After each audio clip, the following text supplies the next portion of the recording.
Stories from Foster Care is brought to you by the Irish Foster Care Association, in association with the Department of Children, Equality, Disability, Integration and Youth.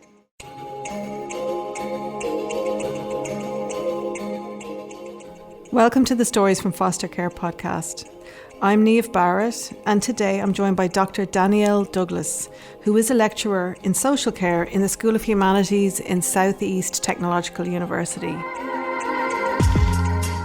Danielle was in care herself and has also been a relative foster carer. She has a unique perspective on foster care, and hers was a powerful story to listen to. I think that sibling separation can lead to so many other difficulties. Siblings are the people that they stay with you your entire lives. They're there, after your parents are gone. They're there before your children come. So they're the one kind of group of people that are consistent. And so keeping that connection and that relationship can be a really source of resilience for them. So listeners are aware, there is mention of attempted suicide during our conversation. Danielle tells her story with great openness and generosity, and we hope you enjoy listening. So Danielle, welcome. Thank you very much. And thanks for being here. Thanks so much. Thanks for coming up from Waterford. You're very welcome. Your story has kind of taken in so many different aspects, if you like, of the whole world of foster care. You were in care yourself, then you became a foster carer, and now you're an academic, you're a lecturer, you're a teacher and a researcher, guiding students in the social care programme down in the South East Technological University, as it's called now. You did very well to remember that. I know. I even forget sometimes still. Yeah, which used to be WIT, wasn't it? Yes, Waterford Institute of Technology. So you've been there for some time. You were also the youngest and first care experienced president of IFCA, the International Foster Care Organisation. So what a range of experience. Just to start, if it's okay, with the beginning of your story, how old were you when you came into care, if it's okay to start? Yeah, of course, yeah. So I was 10 when I went into foster care. I was the oldest living at home at the time. So even though I have 4 siblings who are older than me, so there's 8 of us all together. But by the time that I went into care, the older 4 had already gone. The older one was living independently and the rest were already in different placements. So yeah, I was 10 and there was 3 younger than me as well. Yeah. And did the younger ones also go into care at that time? Again, just as much or as little as you want to say about this, but how did it happen and where did you go? And it's interesting. I meant to say to you, actually, I love the title of the podcast, and I'm not getting distracted here. There's a point to me saying that, but stories from foster care it's such an important title of a podcast because that's really what they are, and they always have a beginning. And during my own master's research and my PhD research, that entry point into care was always so significant for people, and obviously the training that foster carers get, that social workers get, it covers that a bit, but I'm not really sure if you can ever capture just what goes on that day. So in the lead up to me going into foster care, there was lots of involvement with social workers at the time, lots of questioning, lots of them knocking at the doors and us hiding in cupboards and under beds and pretending we weren't there. And I hadn't been going to school for a long time because I was the oldest living at home, but I was minding my baby brother. He was only 9 months, and I knew things were getting quite dangerous. There was a lot of abuse, there was a lot of neglect. We were left sometimes in the house. So there was me, my sister who was 9 at the time, my little brother who was 6 or 5 maybe, and then my baby brother. And I knew things were getting quite dangerous, particularly for the baby. So yeah, we would always kind of lie and say that things were fine and we were all okay. And obviously there was things going on behind the scenes that we weren't aware of, maybe teachers or other sort of referrals that were being made. But until they had one of us, I suppose, to corroborate any of that, they weren't really able to do anything. So eventually one day it all came to a head. I won't get into it, but a significant event happened where I realised very quickly that if I didn't do something, the lives basically of my siblings were going to be at risk. So I called the social workers But they came and they took me and left the other 3. And actually it's something that has never ever left me. I remember distinctly my sister holding the baby in her arms, running after the car, begging me not to go and not to be taken. I still to this day do not understand why they took me and not the others, but it wasn't long anyway before it was literally the next day that the foster carers that I had been sent to, when I came in from school, because they made me go to school the next day. I'll never forget it, completely and utterly traumatised, and I didn't speak for weeks. But I remember coming home, there was a packet of Pampers on the countertop, and the foster mother looked kind of excited about telling me that he was going to be coming. But I knew, even at 10, I just knew. I was like, well, why didn't they take him yesterday? Something must have happened, last night. And so it had. But so that's how our story started. We lived together, myself and him, the baby, for about 9 months. And my other 2 younger siblings went to 2 separate placements. Yeah. So between the 4 of us, we had 3 different placements. And it was really difficult because, I feel he stayed with that foster family for a long time, and he actually considers them, his family, and they've been very good to him over the years. And so we kind of negotiated, I suppose, the 2 families then for a long time. But when we first went there, looking back now, I'm able to feel sorry for the foster family, because I made things very difficult. I was his caregiver, his primary caregiver at the time, so I didn't like really other people getting involved. And the expectation from them for me was that I would go outside and play and be a normal 10-year-old child, but I wasn't really used to that, so it was very difficult to try and figure out, I suppose, who I was in that family now, with this lack of duty and roles that I had been fulfilling were being taken away from me. It was actually causing arguments. I would say, oh, he's hungry, he needs whatever. No, he's not. I'll tell you when he's hungry. And I'm like, no, you won't. I'll tell you when he's hungry. So the placement broke down after about 9 months. I'm just struck, Danielle, by how much you had on your shoulders at the age of 10, and how much your siblings were in your mind, particularly the baby, and carrying all of that. And I think we understand better now how it would have been for you coming into care with your baby brother and needing to stay his carer in some degree for a while, to preserve that. That is so much to be on your shoulders at that age. Incredible resilience in that as well. So what happened next? He stayed with the family, and then you moved. Yeah, so I moved, and I had multiple moves then during my time in care. I moved 8 times, so between, say, reunifications back with my birth mother, and I had 5 different foster families. I kind of really struggled to settle down. Now, having said that, I still have contact with the 3 long-term foster families that I was with. And the final, which I'll get to, foster family, they, like my foster sister, say, from there is my daughter's godmother, and I stayed very close with the long-term ones. But it's difficult, I think, and again, this is not rocket science. The research is there to back this up, that obviously the older the child is, the more difficult it can be. And that's what I found as well, not just from my own story, but from the stories of the young people from my PhD as well, this sort of slicing up your life, or categorising your life in terms of before care, during care and after care. And for the young people who were older or similar age, those before care experiences, really had a long-term impact on their ability to, integrate into the families, and, emotions around guilt when you did start to feel. I found that was again, I couldn't have possibly known that this was what was going on at the time. And this is the benefit of having studied social care and, learned gotten all the theoretical answers for what I needed, not all of them, but some of them, that, the guilt that I was feeling around secure attachment, starting to feel like I was lovable and that I was capable of loving another family, was terrifying to me.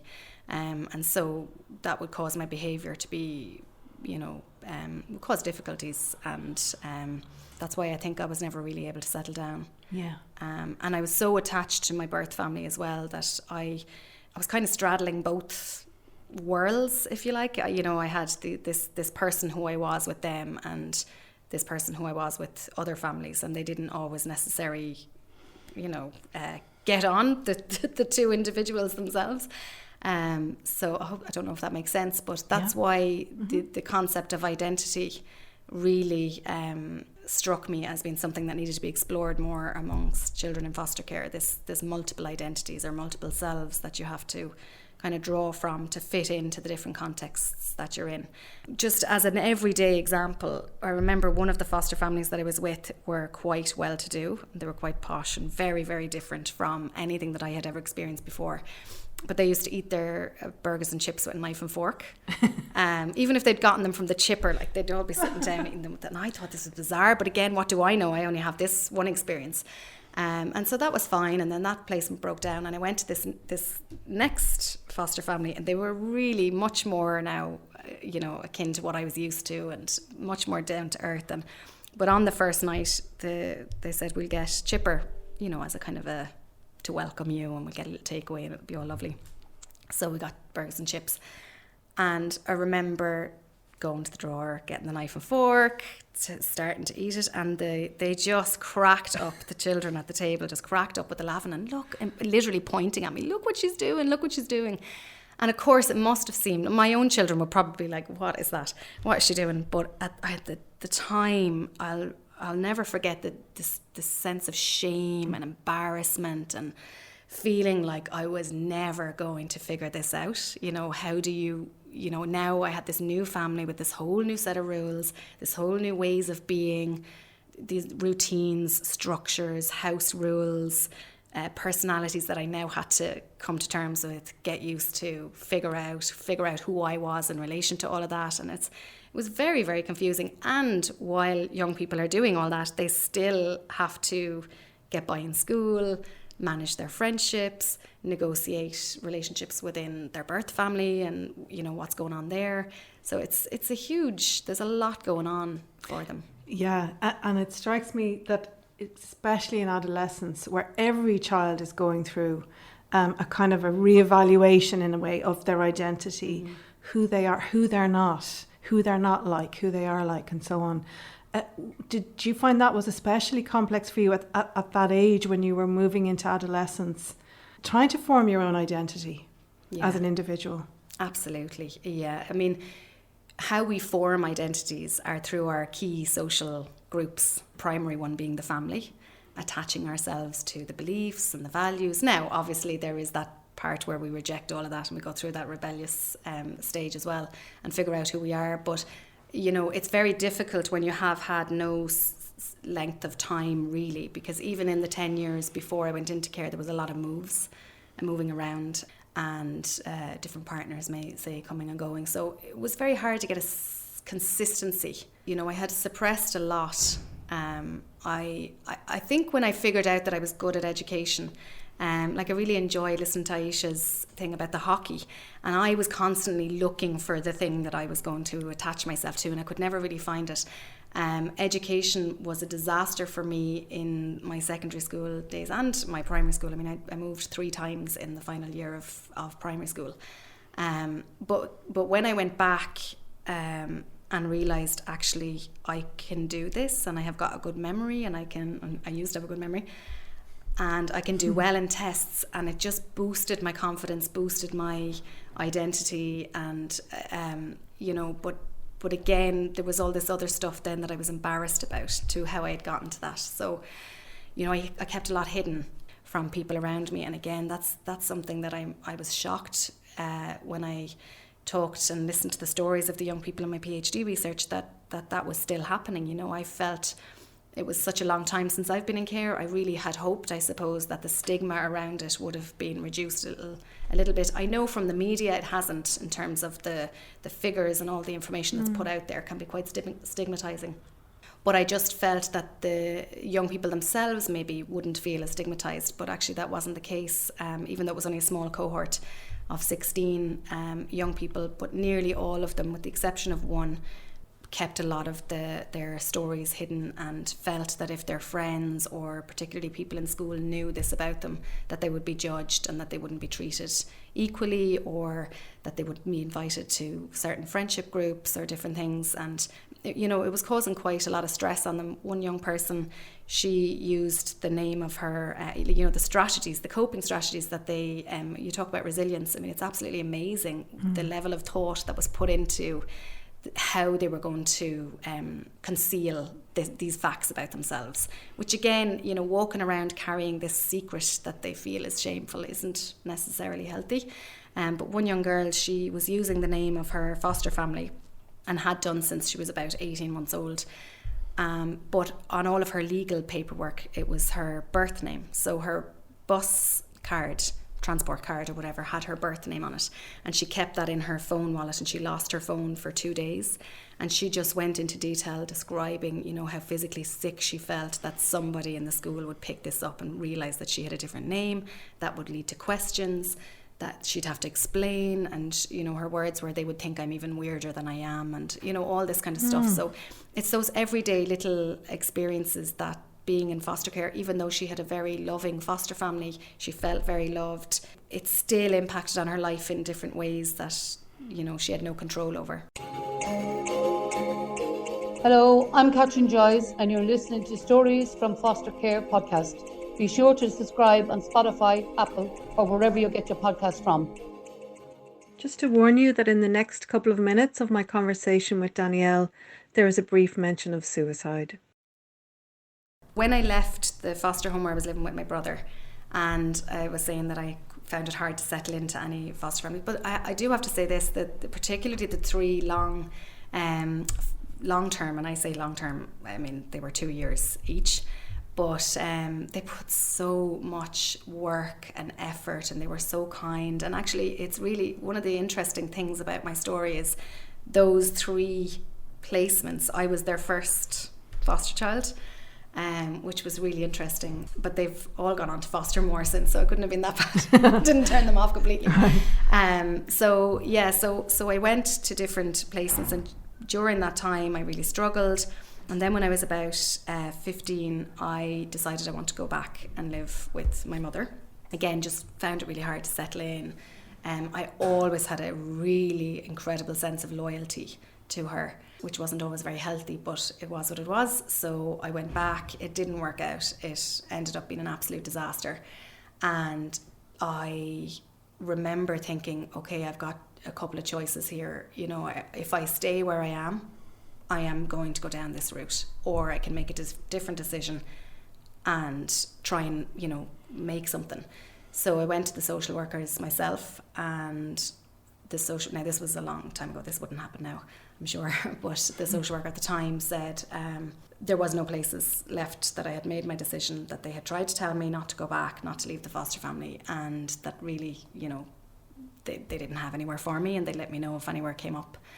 And I remember just feeling so devastated, like that it was my own fault, that, I had made this terrible decision. And unfortunately, I tried to take my own life that day, that night, but my sister found me. And I remember waking up in the hospital, and that was really the moment that I decided, that I was really happy I had woken up, that I was really grateful, that actually I don't think I really wanted to harm myself. I was just desperate, and I was tired, and I was scared, didn't know what else to do. And so from the hospital, the previous foster family that I had been with had paid for me to go on a school tour, but I had left school to go back and live with my mother. I wasn't in school anymore. I'd left for about 3 months. But I remembered this trip. And I called the school and said, can I still go on this trip? Because it was somewhere for me to be for 5 days. And I remember the teacher had to get the doctor to call him to say that I was safe to go on the trip. I mean, it's bonkers when you think about it. But anyway, off I went to Italy for 5 days.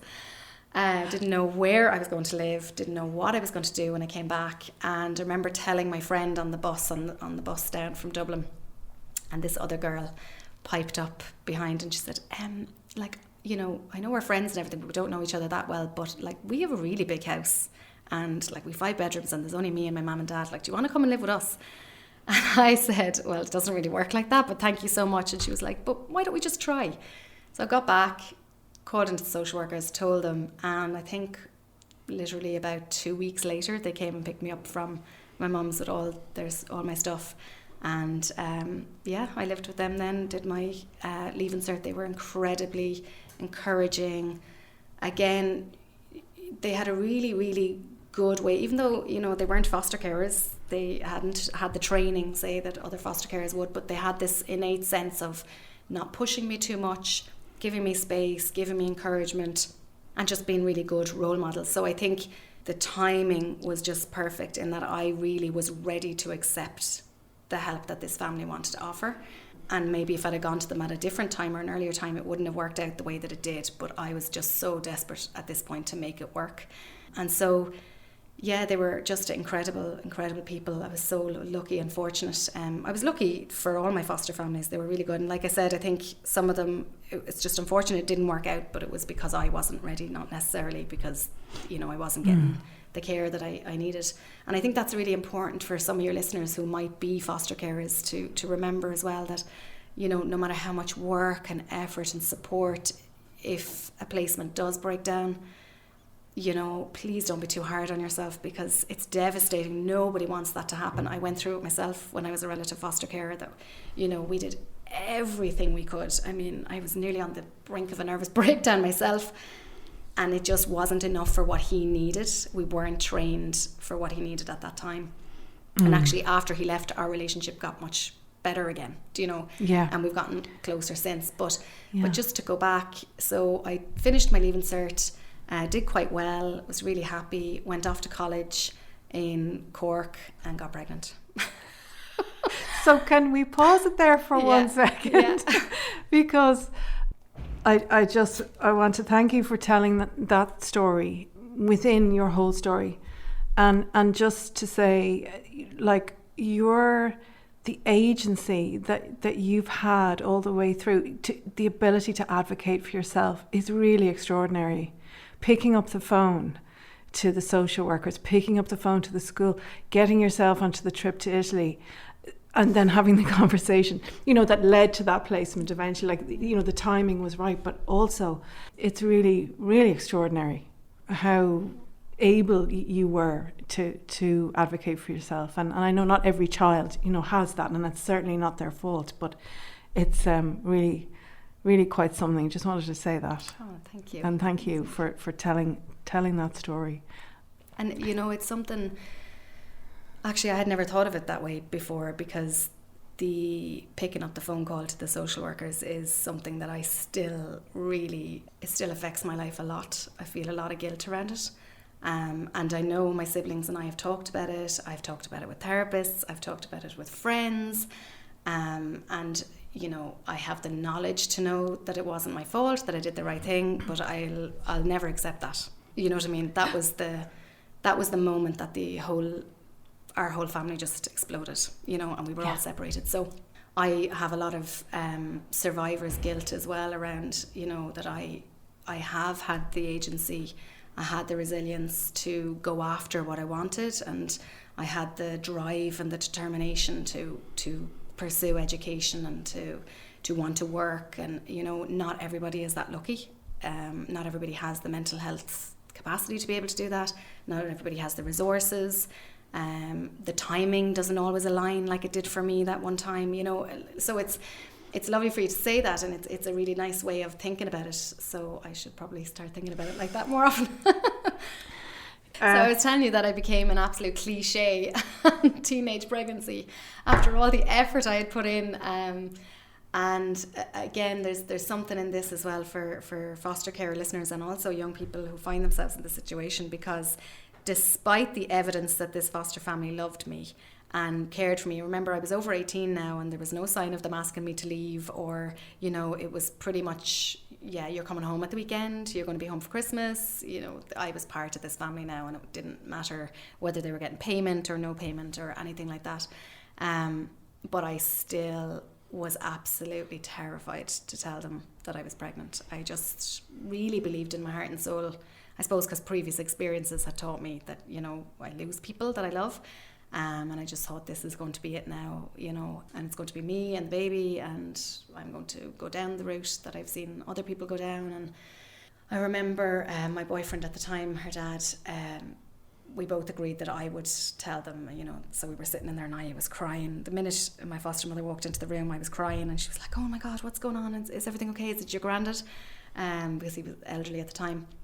And I couldn't speak. I was like, "You tell her." So I made him tell her. But I'll never ever forget it. She walked over to me and she got down on her knees, took my hands in her hands, and she looked me straight in the eye and she said, "This baby is going to be the best thing that's ever happened to you. A baby is a blessing. And this is something that you should be happy about and you should celebrate. You don't need to be scared. You don't need to be upset. We're going to help you. You can stay living here." And it was probably the first time in my life that I really felt unconditionally loved. Wow. Unconditional positive regard. It was just, it was such a lovely, lovely moment. And yeah, so it was really amazing. I had my daughter, stayed living with them for about a year, while her dad was still in college. And then when she was 6 weeks old, I was still wanted to go back to education, so I did the foundation cert in child and social care studies, which was 2 hours on a Tuesday night in WIT at the time.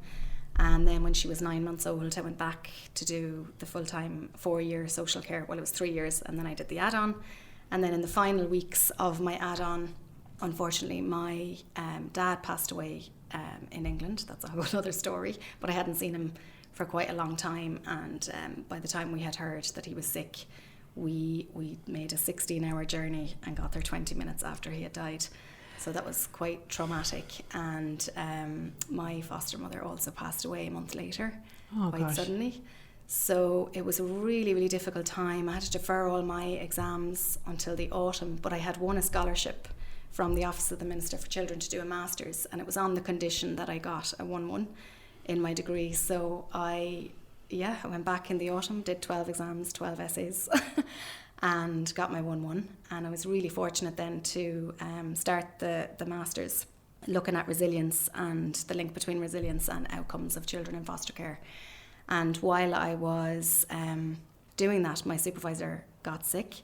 Not seriously sick or anything, but just, had to go into hospital for an operation or something. And they asked me would I fill in for him for 6 weeks lecturing while he was out. And I was thinking, oh God, I don't know about this. I did social care because I wanted to work with people, be on the ground. But I said, I'll give it a go. And that was great. 6 weeks turned into, what am I, 14 years lecturing now.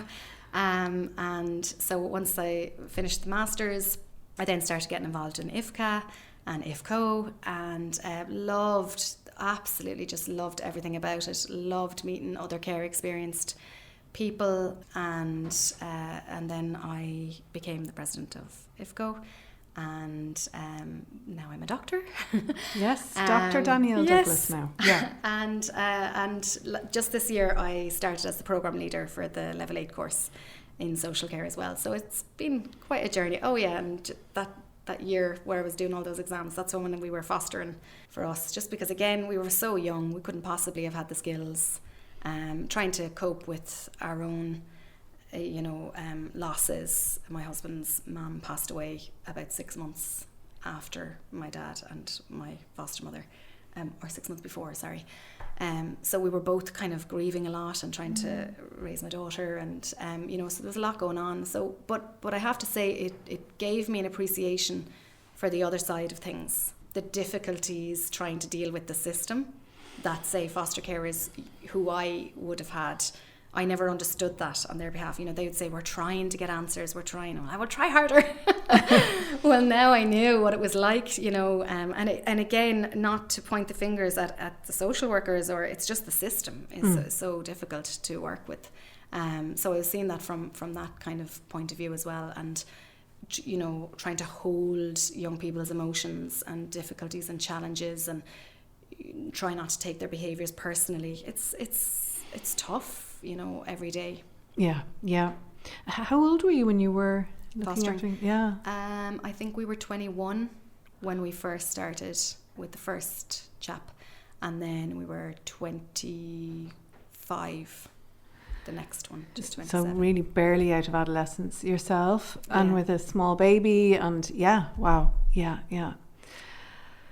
So in your research now, and your work and your contact with young people in the care system, what do you feel needs to change? I mean, probably there's a lot that needs to change, right? And this is something we ask everybody who we talk to, you know. What do you feel is needed most? Well, I suppose drawing from my findings from the research and what the young people felt needed to be changed, I think there needs to be more emphasis put on the types of relationships that young people are getting something from. So what I mean by that is, in a care plan, oftentimes the relationships with birth families, or maybe previous foster families even, but not always, unfortunately, will be prioritised. Whereas the young people that I spoke to, some of the relationships that aren't often spoken about in, definitely not in care plans, and not even in research, but other care experienced young people, for example, and pets. Pets came up all the time. I mean, my young people had disposable cameras that they had for 2 weeks to take photographs of things or places or people or whatever they wanted that were important to them. And by far the most common photographs that were taken were of the pets, and the stories that came out of those, and the narratives around leaving pets when they were going into care, and that being a real source of grief for them. But that was never talked about then in a care plan. Can we have access to this particular, even if they left a foster home, pets were often a catalyst for helping settle in. Okay, well, you can take the dog for a walk, the dog can sleep on your bed. They gave a lot of comfort, and if that placement broke down, then that was just, not only did they lose the people, but they lost the pet as well. So I think just thinking about things a little bit differently, listening to young people. I think a lot of things have changed, certainly since, a lot of the things that I've outlined in my story today, things have gotten much, much better, and they wouldn't happen today necessarily. But I think listening to young people, we are seeing a lot more studies where the voices of young people are at the centre, which is fantastic, because that didn't always happen either. Like, it's very difficult. Anybody who has done research with children and young people in care will tell you how difficult it is to get access to them, and they are considered a vulnerable group, so it is important that gatekeeping is strict. But even at that, you're very cognizant of the fact that the young people that you're speaking to were chosen by professionals that work in the system. And that represent the system. So I still think that a lot of the stories that we hear are not representative of maybe the even more difficult cases where there have been multiple placement breakdowns. So I think listening to children and young people, one of the things that I really wish would change, that hasn't, in my opinion, changed, and maybe people will challenge me on this, but supports for birth families. It's and this is something that I'm realizing as well. Children don't just get taken into care. There's lots of preventative work. I mean, Tusla, I have to say, the PPFN, the family support, all of that kind of stuff is absolutely amazing. But I feel like once a child is taken, the follow-up support doesn't necessarily match then. Like, if you don't get clean, or if you don't leave this person, or if you don't think that your children will be taken out because it's not a safe environment for them to be in, children are taken out, and then we expect that this person who has addiction problems or mental health problems or is in a domestic abusive relationship will just be like, oh, I didn't think they were serious, I'll just get better then and get them back, without any support, So I think there definitely needs to be a lot more support for birth families, and for siblings as well. One of the things I'd love to see is, and this will only happen unfortunately if more people foster, because there is a shortage of foster carers, there always has been, and that directly impacts on the types of placements then that we can offer. And there's not a lot of people out there who have the room to take in 3 or 4 siblings that together. But I think that sibling separation can lead to so many other difficulties.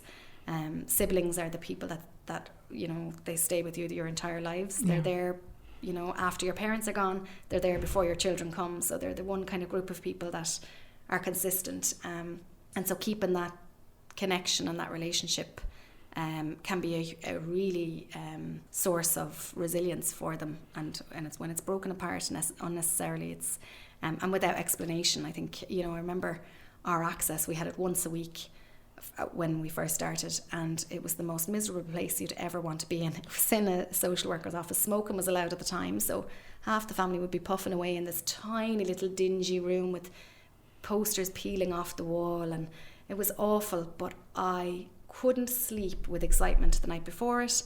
I just couldn't wait for it. And then every single week, I'll never forget it, 4:00 on a Wednesday, it must have been absolutely traumatizing for the social workers, because they had to peel our fingers off the door, and off each other. It was absolutely harrowing. It was really upsetting. And then because of that, because it was upsetting some members of the family too much, they moved it to once a month, which was really difficult to accept. And I remember that being a catalyst for my behavior. I remember my behavior getting worse, and feeling really annoyed that we hadn't done anything to deserve it. So I think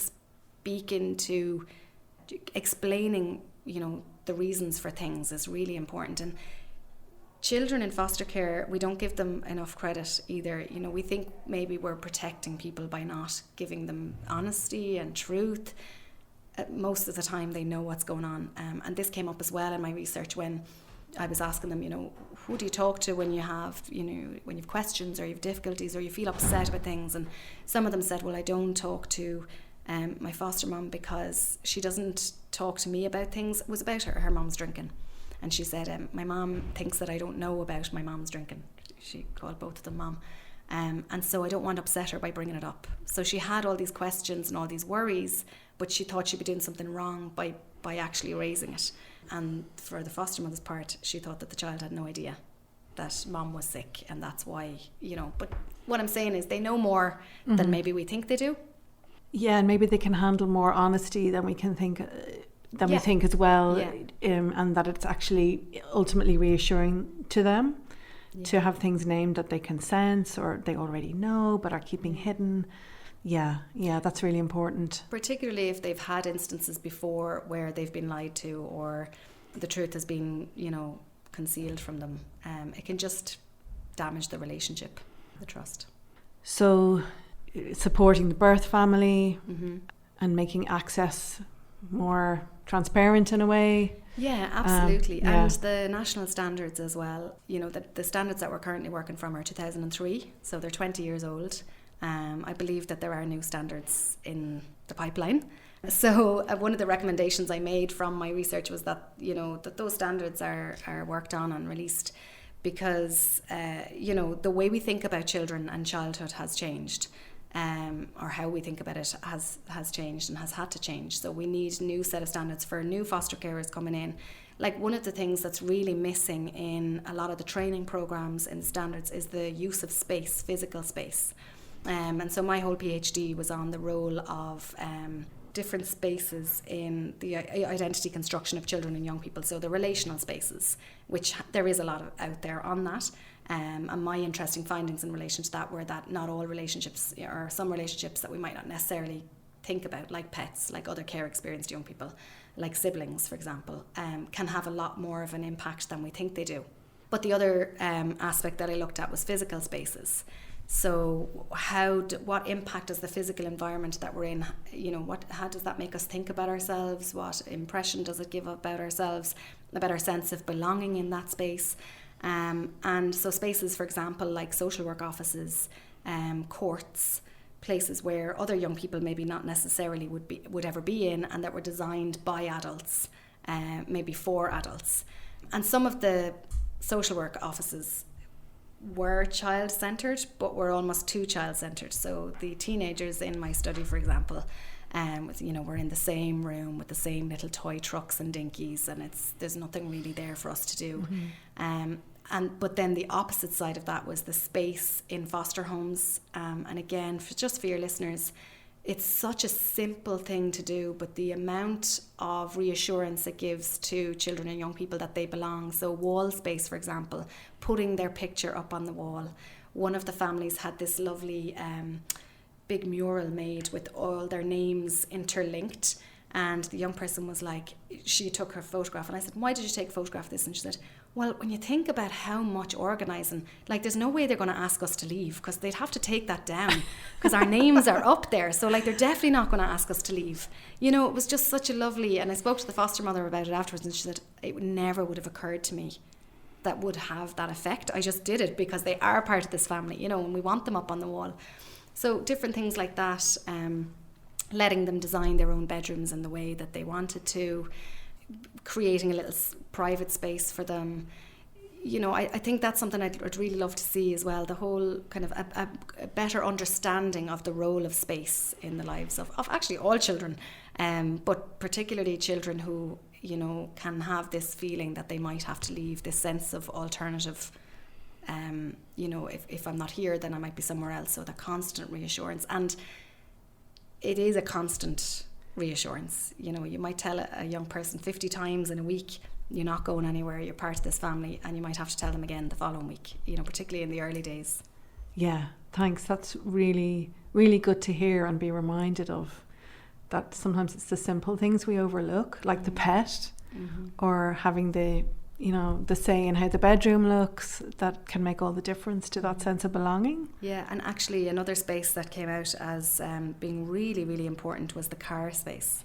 You know, again, very central to the journeys about entering care. Remembering, as I said to you actually at the start, I remember that a key focus point for me was being in the car and looking back out the window.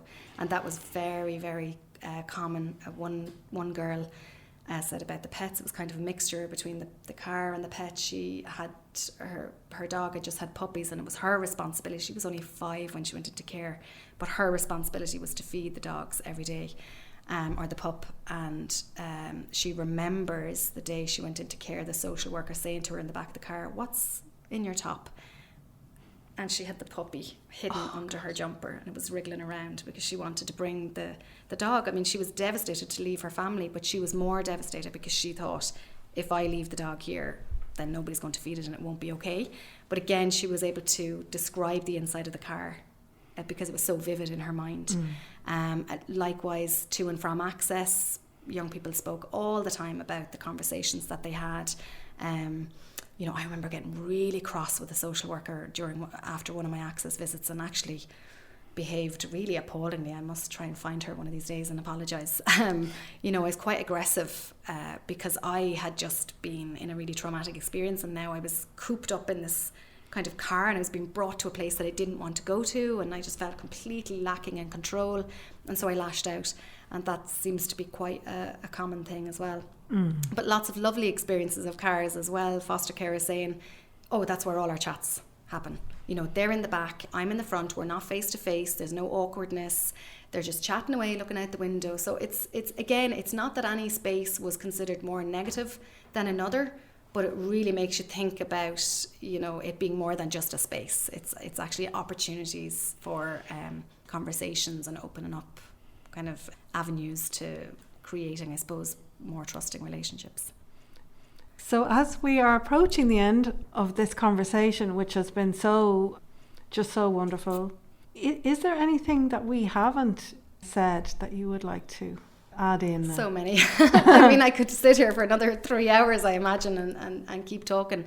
I guess you know, it depends on who your listeners are. I think one of the things I always say to my students as well when we're doing classes around report writing, it's just, again, if I was to impart knowledge, is a lot of young people apply to get access to their files. And that's for multiple reasons. Sometimes, you know, parts of our story can be missing, and we can't, again, if you've been separated from siblings, a lot of a lot of memories are co-constructed with other people, and if you don't have those other people, it's very difficult to have a clear picture. So I know myself and other care experienced friends that I have all applied for their files, and it was quite difficult to read some of the information in there, how it was written by people maybe who I had thought I had a really good relationship with, and then to read that was kind of I won't say it was re-traumatizing, but it was difficult. And I suppose I was in a place where I had worked on myself a lot, and, you know, I had very supportive relationships at the time that I was reading. Not everybody is that lucky. So I always say to my students, write the report as if the young person is looking over your shoulder and reading it as you're writing it, because you never know, what kind of way they'll take it in the future. So I think that's really important. Yeah, it's like putting yourself in their shoes as much as possible, whatever you're doing, right? Yeah, is a good rule of thumb. So, I mean, I'm only guessing that some of that language might have been a bit judgmental or just kind of casually labeling, that kind of thing. Yeah. To imagine that the child is reading it later on and how would they feel. Yeah. And then, what you said in your podcast with Aisha as well, around the one significant person, is honestly, it is the most relevant thing to children and young people in care, because there is so much going and coming. If you don't have that consistency, that stability. For me, in the early years, it was my granddad. Like, he was just so amazing. He was absolutely fantastic. And just to be able to know that he would be in his little apartment at this particular time, or he was going to be in the library if it was this time, or he'd be out in Tramore Beach if it was this time, or, I'd always know where I could find him and have a little chat and a pudding sandwich. And there was so much to be said for that. And I think, again, to my students, I always say to them, not everybody will have that one person in the family. So you might be that one person for them. And it's really important that that's a privilege, but it's also a huge responsibility. So, I think it's important just to remember that as well. Yeah, thank you. I think your students are very lucky to have you teaching them in such a compassionate way. No, really, it's a wonderful, wonderful perspective that you bring. So it's really heartening to hear that you are training people in this way to go and work with children in care. So thank you for that. And thank you so much for being here. It's been really great talking to you. You're welcome. Thank you.